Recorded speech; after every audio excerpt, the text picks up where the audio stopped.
namteessisu yaada faatis faaroo beenuun boona katamaa naggaaroo.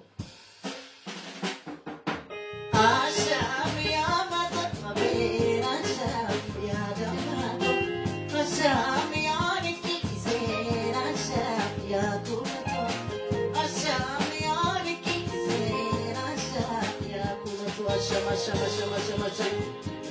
Akkam jirtu nagumaan weellisaa Jaalundeessaan jedhama. Aniif wandiyyeen qophii keenya xumurree gara Beeruutitti imaluuf guyyaa lakkaa jirra. Warri Beeruut akka nurraa nafne ijjiu nagaa walloo argu Jaanuwaarii 22 yookaan amajjii 14 galatoomaa ijji nagaa walloo argu.